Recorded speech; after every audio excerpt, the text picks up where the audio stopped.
Most important VVI guess objective question को देखेंगे, जो कि आप लोग एग्जाम के लिए काफ़ी इंपॉर्टेंट है। और बहुत सारे ऐसे भी क्वेश्चन हैं जो आप लोग एग्जाम में यहाँ से पूछे जा चुके हैं। इस बार हम लोग टारगेट है कि आप सभी एग्जाम में 400 प्लस नंबर को लेकर के आएँ। और आप लोगों से रिक्वेस्ट रहेगा कि चैनल पर हैं तो चैनल को सब्सक्राइब कर लेंगे। आज का आप लोगों का पहला क्वेश्चन है, व्यक्ति की रोग तथा मृत्यु से लड़ने की जो क्षमता होती है उसको क्या कहते हैं। बहुत ही इंपॉर्टेंट क्वेश्चन है, यानी कि व्यक्ति की रोग और मृत्यु से लड़ने की जो क्षमता है उसको क्या कहते हैं। तो उसको कहते हैं रोग निरोधी क्षमता। क्या कहा जाता है, तो रोग निरोधी क्षमता कहा जाता है। ऑप्शन नंबर सी सही आंसर है। अगला क्वेश्चन आता है, विटामिन ए की कमी से बच्चों को कौन सा रोग होता है। यानी कि अगर बच्चों में विटामिन ए की कमी होती है तो उसमें उनको जो है कौन सा रोग होने की संभावना अधिक होती है, तो वो है रतौंधी। यानी कि ऑप्शन नंबर ए रतौंधी, यानी कि विटामिन ए की कमी से जो है बच्चों में कौन सा रोग होता है, तो रतौंधी रोग होता है। ये इंपॉर्टेंट क्वेश्चन है, एग्जाम में आया हुआ है। अगला क्वेश्चन है, सोचने समझने और समस्याओं को सुलझाने की क्षमता का विकास से तात्पर्य है। इसकी जो है तात्पर्य है किससे है, तो इसका तात्पर्य है ज्ञानात्मक विकास से। ज्ञानात्मक विकास से जो है इसका तात्पर्य है, यानी कि सोचने समझने और समस्याओं को सुलझाने की जो क्षमता का जो विकास है, इसका संबंध किससे है, तो ज्ञानात्मक विकास से है। ऑप्शन ए सही आंसर है। अगला क्वेश्चन है, गर्भावस्था में किसकी आवश्यकता बढ़ जाती है। यानी कि गर्भावस्था में जो है किसकी आवश्यकता बढ़ जाती है, काफ़ी इंपॉर्टेंट क्वेश्चन है। तो किसकी आवश्यकता बढ़ती है, तो लौह तत्व का। यानी कि गर्भावस्था जब होता है उसमें लौह तत्व की बहुत ज़्यादा आवश्यकता पड़ती है। चलिए 5 नंबर क्वेश्चन है, असीमित खरीदारी जो है की जा सकती है। असीमित खरीदारी किसके द्वारा की जा सकती है, बहुत इंपॉर्टेंट क्वेश्चन है। तो ये की जा सकती है डेबिट कार्ड के द्वारा। यानी कि डेबिट कार्ड के द्वारा जो है आप असीमित खरीदारी कर सकते हैं। ये इंपॉर्टेंट क्वेश्चन है। अगला क्वेश्चन आता है, किशोरावस्था में मासिक धर्म संकेत नहीं है। यानी कि किशोरावस्था में जो मासिक धर्म है वो किस चीज़ का संकेत नहीं है। ऑप्शन नंबर ए देखिए, यौन अंगों की परिपक्वता, इसका संकेत नहीं है। ऑप्शन बी शादी करने का, देखिए ऑप्शन नंबर ए है यौन अंगों की परिपक्वता, इसका संकेत है। ऑप्शन नंबर बी है शादी करने का, तो इसका संकेत नहीं है। ऑप्शन नंबर सी है प्रजनन अंगों के विकास का, तो इसका भी संकेत है। ऑप्शन नंबर डी है संतानोत्पत्ति का। ये देखिए तीनों का जो है किशोरावस्था में मासिक धर्म जो है तीनों का संकेत करता है, लेकिन ऑप्शन नंबर बी जो है शादी करने का ये बिल्कुल इसका संकेत नहीं करता है। तो सही आंसर हो जाएगा ऑप्शन नंबर बी। अगला क्वेश्चन है, कैल्शियम प्राप्ति का स्रोत है। कैल्शियम प्राप्ति का जो स्रोत है वो क्या क्या हो सकता है, तो ऑप्शन नंबर ए देखिए दूध भी कैल्शियम प्राप्ति का जो है स्रोत हो सकता है। ऑप्शन नंबर बी है दही भी कैल्शियम प्राप्ति का स्रोत है। ऑप्शन नंबर सी है पनीर, ये भी कैल्शियम प्राप्ति का जो है स्रोत है। इसलिए सही आंसर हो जाएगा ऑप्शन नंबर डी, इनमें से सब। यानी कि जितने भी है ये सभी कैल्शियम प्राप्ति के स्रोत हैं। सही ऑप्शन नंबर डी है। अगला क्वेश्चन आता है, विटामिन ए घुलनशील है। देखिए विटामिन ए जो होता है वो किस में घुलनशील होता है, 4 ऑप्शन है, यहाँ पे ध्यान देंगे। जो देखिए विटामिन ए जो होता है किस में घुलनशील होता है, तो ये वसा में घुलनशील होता है। तो ऑप्शन नंबर बी सही आंसर हो जाएगा। किस में घुलनशील होता है, तो वसा में घुलनशील होता है। यह क्वेश्चन एग्जाम में आया हुआ है। अगला क्वेश्चन है, निम्न में से ऊर्जा किससे प्राप्त नहीं होता है। ऊर्जा जो है वो किससे प्राप्त नहीं होता है, तो प्राप्त किस से होता है, तो कार्बोहाइड्रेट इससे प्राप्त होता है। ऑप्शन नंबर बी है खनिज लवण, तो खनिज लवण से जो है ऊर्जा प्राप्त नहीं होता है। ऑप्शन नंबर सी है वसा। ऑप्शन नंबर डी है प्रोटीन। इन तीनों से ऊर्जा की प्राप्ति की जा सकती है, लेकिन खनिज लवण से प्राप्त नहीं किया जा सकता है। तो ऑप्शन नंबर बी है, बी सही आंसर रहेगा। अगला क्वेश्चन है, उपभोक्ता अपनी शिकायत दर्ज कर सकता है। उपभोक्ता जो है अपनी शिकायत किसके पास जाकर के जो है दर्ज करा सकता है, तो वो करा सकता है किसके पास, उपभोक्ता निवारण संगठन के पास। उपभोक्ता निवारण संगठन के पास जाकर के उपभोक्ता जो है अपनी शिकायत को दर्ज करा सकता है। ऑप्शन नंबर सी सही आंसर हो जाएगा। अगला क्वेश्चन 11 नंबर आता है, जेली बनाने के लिए प्रयुक्त किए जाते हैं। जेली बनाने के लिए किसका उपयुक्त किया जाता है, तो वो किया जाता है किस चीज़ का, तो फल का प्रयोग किया जाता है। तो ऑप्शन बी सही आंसर है, फल का प्रयोग किया जाता है किसके लिए, तो जेली बनाने के लिए इसका प्रयोग किया जाता है। 12 नंबर क्वेश्चन है, जल का विसंक्रमण करने के लिए प्रायः प्रयोग किया जाता है। यानी कि जल के जो विसंक्रमण है उसको करने के लिए किसका प्रयोग किया जाता है, तो उसका प्रयोग किया जाता है। ऑप्शन ए देखें क्लोरीन, इसका भी प्रयोग किया जाता है। ऑप्शन बी है ब्लीचिंग पाउडर, इसका भी प्रयोग किया जाता है। ऑप्शन सी है फिटकेरी। देखिए इन तीनों का जो है जल का बीज संक्रमण करने के लिए प्रयोग किया जाता है। तो सही आंसर हो जाएगा ऑप्शन डी, इनमें से सभी, यानी कि इन तीनों के द्वारा जो है जल का बीज संक्रमण किया जाता है। सही आंसर ऑप्शन डी है। अगला क्वेश्चन आता है भोजन के पौष्टिक मूल्य में वृद्धि करने की विधि है, यानी कि अगर भोजन को पौष्टिक मूल्य में वृद्धि कराना हो तो उसके लिए कौन कौन सी विधि आती है, प्रयुक्त होती है। तो ऑप्शन ए देखेंगे खमीरीकरण, यह भी एक विधि है जिससे भोजन में पौष्टिक मूल्य की वृद्धि की जा सकती है। ऑप्शन बी अंकुरीकरण भी है। ऑप्शन सी देखिए विभिन्न भोज्य पदार्थों का मिश्रीकरण, इससे भी पौष्टिक मूल्य में वृद्धि करा जा सकता है। तो इसका सही आंसर ऑप्शन डी करेंगे, यानी कि जितने भी विधि हैं उनके द्वारा पौष्टिक मूल्य में वृद्धि किया जा सकता है। ऑप्शन डी सही आंसर हो जाएगा। अगला क्वेश्चन आता है संतुलित आहार होता है।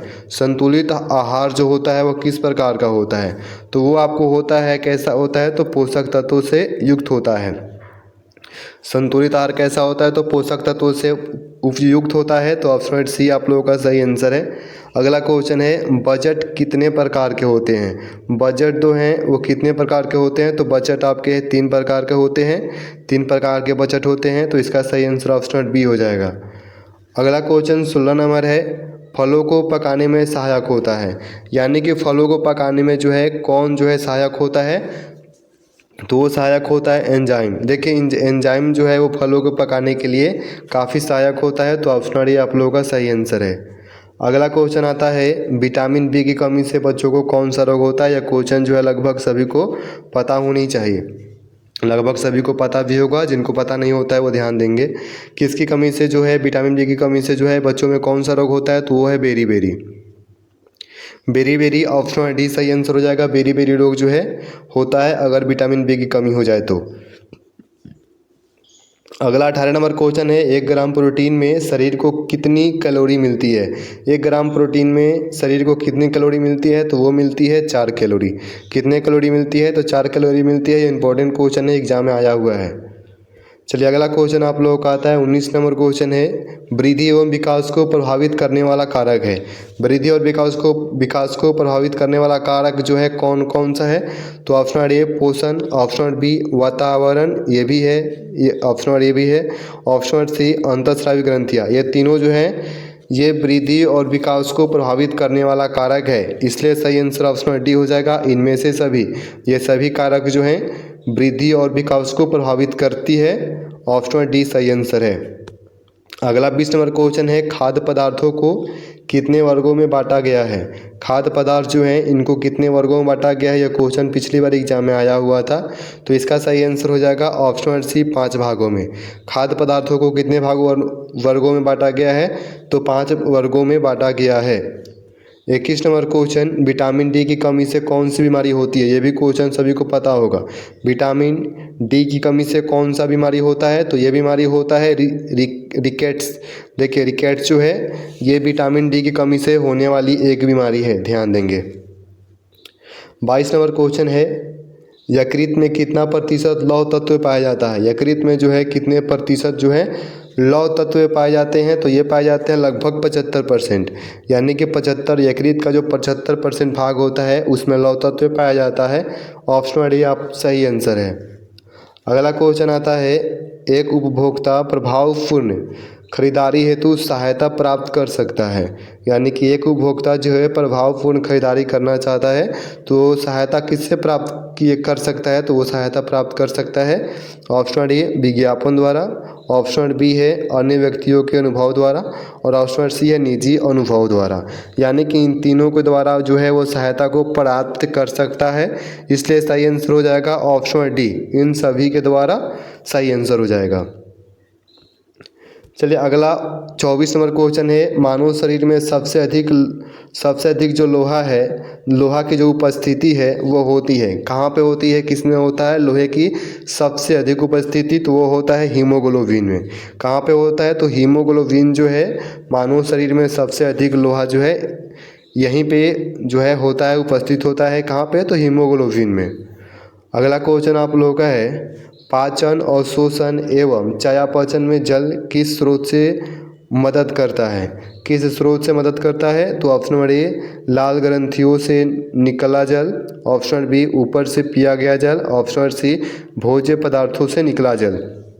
यानी कि ये इन सभी के द्वारा जो है इन सभी स्रोतों से मदद करता है, तो इसलिए सही आंसर हो जाएगा ऑप्शन डी, इनमें से सभी। अगला क्वेश्चन आता है विटामिन सी का रासायनिक नाम है। विटामिन सी का रासायनिक नाम बताना है, ये भी काफ़ी इंपॉर्टेंट क्वेश्चन है। तो सही आंसर आप लोग क्या करेंगे, सही आंसर हो जाएगा option B, ascorbic acid. Ascorbic acid जो है विटामिन सी का रासायनिक नाम है। एस्कॉर्बिक एसिड विटामिन सी का रासायनिक नाम है, ये इंपॉर्टेंट क्वेश्चन है। अगला क्वेश्चन आता है निम्न में से कौन बच्चे का पारिवारिक समाजीकरण का साधन नहीं है। पारिवारिक समाजीकरण का साधन कौन नहीं है, तो वो हो जाएगा दोस्तों से संबंध। दोस्तों से संबंध जो है ये समाजीकरण यानी पारिवारिक समाजीकरण का साधन नहीं है, तो सही आंसर ऑप्शन सी हो जाएगा, दोस्तों से संबंध। बाकी देखिए ऑप्शन ए बच्चे का जन्म क्रमण, ऑप्शन बी माता पिता से संबंध, ऑप्शन सी भाई बहनों से संबंध। ये जो तीन है ये तीनों पारिवारिक समाजीकरण का साधन है, लेकिन ऑप्शन सी दोस्तों से संबंध ये पारिवारिक समाजीकरण का साधन नहीं है। क्वेश्चन से स्पष्ट है। अगला क्वेश्चन है निम्न में से कौन गृह विज्ञान की शाखा नहीं है। गृह विज्ञान की शाखा नहीं है, ये इंपॉर्टेंट है, ये सबको पता होनी चाहिए। आप लोग गृह विज्ञान से हैं तो गृह विज्ञान की शाखा नहीं है, कौन नहीं है, ये सब आपको पता होनी चाहिए। तो इसका सही आंसर क्या हो जाएगा, यहाँ पहले ऑप्शन नंबर ए देखें, प्रसार शिक्षा, ये जो है गृह विज्ञान की शाखा है। ऑप्शन बी देखें आप लोग, डायटेटिक्स, ये डायटेटिक्स जो है ये गृह विज्ञान की शाखा नहीं है। ऑप्शन सी वस्त्र विज्ञान, ये शाखा है।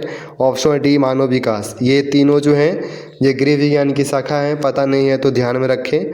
ऑप्शन बी डायटेटिक्स जो है ये गृह विज्ञान की शाखा नहीं है, तो सही आंसर ऑप्शन बी करेंगे। अगला आता है 29 नंबर क्वेश्चन है खाद्य सामग्री के पोषक तत्वों से वृद्धि का उपाय है। खाद्य सामग्री के पोषक तत्वों में वृद्धि का उपाय क्या क्या आता है, क्या क्या उपाय है। ऑप्शन ए देखें खाद्य सामग्री का मेल जोल, ऑप्शन बी खमीरीकरण, ऑप्शन सी अंकुरीकरण। ये तीनों जो है पोषक तत्वों में वृद्धि का उपाय है, इसलिए सही आंसर ऑप्शन डी करेंगे। इनमें से सभी जो है ऑप्शन बिल्कुल खाद्य पोषण तत्वों में वृद्धि का उपाय है, ये ध्यान में रखेंगे। और आज का लास्ट क्वेश्चन आता है संक्रामक रोग से तात्पर्य है, यानी कि संक्रामक रोग जो है इसका तात्पर्य है किससे तात्पर्य है, तो इसका तात्पर्य किससे है, तो इसका सही आंसर हो जाएगा ऑप्शन सी, एक व्यक्ति से दूसरे व्यक्ति को जो रोग लगता है वो संक्रामक रोग होता है और इसका तात्पर्य इसी से है। ये ऑप्शन सी आप लोगों का सही आंसर हो जाएगा। 30 क्वेश्चन में से आप लोगों ने कितने आंसर को सही किए हैं वो कमेंट बॉक्स में बताएंगे। ये आप लोगों का लास्ट क्वेश्चन था। आप लोगों से रिक्वेस्ट रहेगा कि चैनल को सब्सक्राइब कर लें और वीडियो को लाइक भी करें, और जो आपके दोस्त जो हैं आपके साथ हैं उनके साथ भी आप वीडियो को शेयर कर देंगे।